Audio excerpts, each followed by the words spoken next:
Ronald Dahl The Witches. Metamorphosis. I remember thinking to myself, there is no escape for me. Even if I made a run for it and managed to dodge a lot of them, I still won't get out because the doors are changed and locked. I'm finished. I'm done for. Oh, Grandmama, what are they going to do to me? I looked round and I saw a hideous painting and powdered witch's face staring down at me, and the face opened its mouth and yelled triumphantly, "It's here! It's behind the screen! Come and get it!" The witches reached out a gloved hand and grabbed me by the hair. I twisted free and jumped away. I ran. Oh, how I ran! The sheer terror of it all but swings on my feet.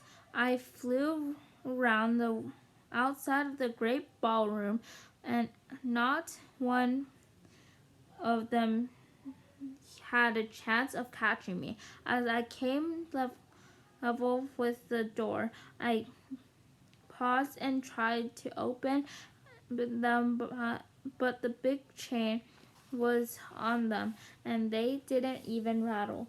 The witches were not bothering to chase me. They simply stood there in the small room, watching me and knowing for certain that there was no way I could escape. Several of them were holding their noses with gloved fingers, and there were cries of "Pooh!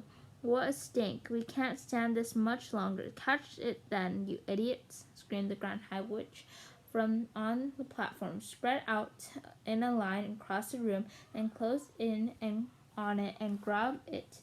"Corner this filthy little gumboil and seize it and bring it up here to me." The witches spread out as they were told. They advanced towards me, some from the one end and some from the other, and some came down the middle between the rows of empty chairs. They were bound to get me now. They had me cornered. From sheer and absolute terror, I began to scream. "Help!" I screamed, turning my head towards the door in the hope that somebody outside might hear me. "Help! Help! Help!" "Get it!" shouted the Grand High Witch. "Grab hold of it. Stop it yelling." Then rushed at me, and about 5 of them grabbed me by the arms and legs and lifted me clear off the ground. I went on screaming, but one of them clapped a gloved hand over my mouth, and that stopped me.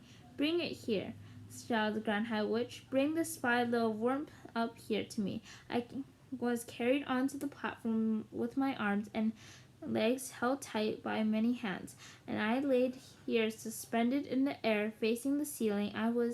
I saw the Grand High Witch standing over me, grinning at me in the most horrible way. She let out the small blue bottle of mouse maker and she said, "Now for a little medicine. Hold his nose to make him open his mouth." Strong fingers pinched my nose.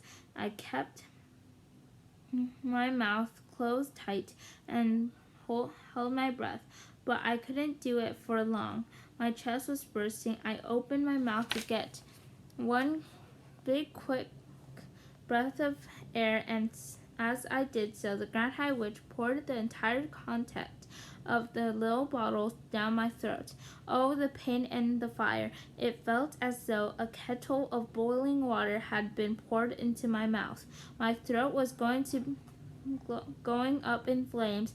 Then, very quickly, the frightful, burning, searing, scorching feeling started spreading down into my chest and into my tummy and on into my arms and legs and all over my body. I screamed and screamed, but once again the gloved hand was clasped over my lips. The next thing I felt my skin beginning to tighten. How else can I describe it? It was quite clearly, literally, a tightening and a shrieking of all over my body, from the top of my head to the tips of my fingers to the end of my toes. I felt as though I was a balloon and somebody was twisting the top of the balloon and twisting, and the balloon was getting smaller and smaller, and the skin was getting tighter and tighter, and soon I was going to burst. Then the squeezing began. This time I was inside a suit of iron, and somebody was turning a screw.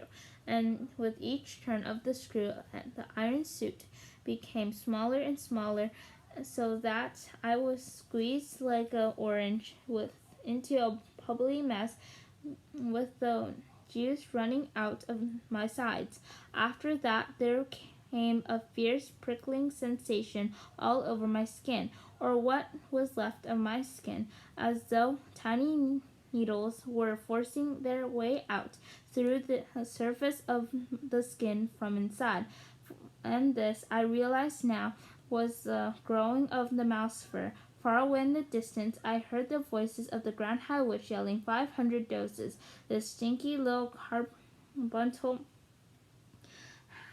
has had 500 doses, and the alarm clock and has been smashed, and now we are having incitational action. I heard clapping and cheering, and I remember thinking, I'm not myself any longer. I have gone cleared out of my own skin. I noticed that the floor was only an inch from my nose.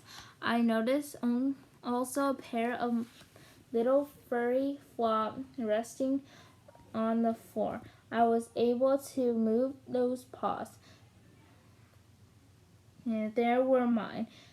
At that moment, I realized that I was not a little boy any longer. I was a mouse. Now for the mousetrap, I heard the Grand High Witch yell. I've got it right here, and here's a piece of cheese. But I wasn't going to wait for that. I was off across the platform like a streak of lightning. I was astonished at my own speed. I leapt over the witch's feet and left.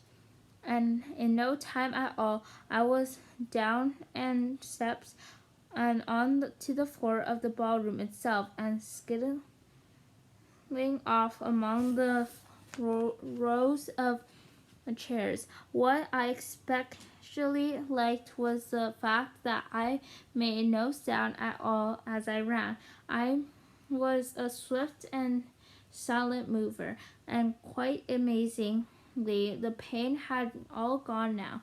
I was feeling quite remarkably well.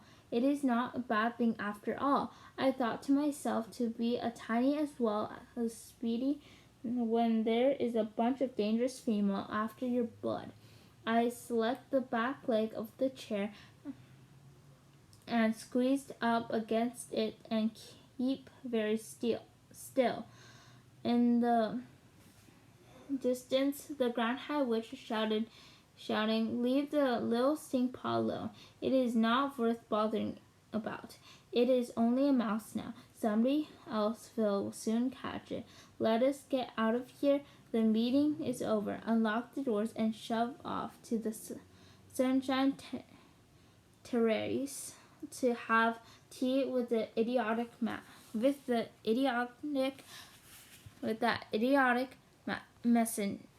manager.